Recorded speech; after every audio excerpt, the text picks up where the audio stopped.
তো hey guys, আসসালামু আলাইকুম। কি অবস্থা সবার? আশা করি সবাই ভালো Welcome আছেন। to Aviator Predict. দেখেন, অনেকে বলে যে আপনি বেট লাগাই কেন ধরেন না। আমাদের অনেক সার্ভার, অনেক মানে বিভিন্ন সার্ভার আছে এখানে। যে এই সার্ভারটা দেখেন, আমি আপনাদের তারিখও দেখেন, 4টার সময় 22 তারিখ, ঠিক আছে। সুপার টাইমও মিলাই নিয়েন আপনারা অ্যাপসের সাথে। একটা জিনিস কি, এই যে সার্ভারটা, এই সার্ভারটা হলো, দেখেন এই সার্ভারে ভিডিও দিয়েছে আজকে। যখন এখানে ওয়েট লেখা আছে, ঠিক আছে, এই দেখেন টেক উইন আইসে, দেন টেক উইন করে ফেলাবো। কারণ এটা কি, আগে হলো এটা স্ক্রিপ্টের মাধ্যমে হইতো, কারণ এখন স্ক্রিপ্টের মাধ্যমে হয় না এটা, তার জন্য অ্যাপসের মাধ্যমে দিচ্ছি, ঠিক আছে।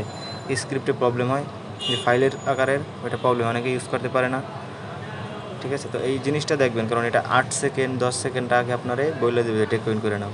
স্ক্রিপ্টটা মানে অ্যাপসটা এরকমভাবে বানানো। মনে করেন এখন ওয়েট লেখা আসছে, এখানে যখন টেক উইন লেখা আসবে আমি তখন টেক উইনে ক্লিক করবো। যখন দেখেন তারপরেই জিনিসটা ফাইটে যাবে 8 সেকেন্ড পরে, ঠিক আছে। তো এটা আপনারা খেয়াল করবেন। অনেকে ভাই ফেক বলেন বা ভিডিও কলে, ভাই এত সময় আপনার মতন অনেক লোক আছে যে আমার SMS দিয়ে বলে ভিডিও কলে, তো এইটা তো পসিবল না, ঠিক আছে। তো সবাই এটা খেয়াল করবেন, আমি কী বলি মাথায় ঢুকাবেন। যার ভাল লাগবে নেবেন, যার ভাল লাগবে না নেবেন না। আমি তো জোর করে বললাম আপনার নেওয়া লাগবেই, ঠিক আছে। এটা মাথায় রাখবেন। এখানে এখানে ওয়েট লেখা আছে, এখানে টেক উইন লেখা আছে, দেন আমি টেক উইন করে দেবো। টেক উইন করে দিছি, দেখেন ফাইটে গেছে, ঠিক আছে। তো সবাই ভালো থাকবেন, তারিখটাও দেখে রাখেন। সবগুলো আমি ব্যাকগ্রাউন্ডে ধরেন সরাই দিলাম। দেখেন ব্যাকগ্রাউন্ডে কী কী আছে, অনেকে বলে ভিডিও মিডিয়েট করি, দেখছেন মেলবেট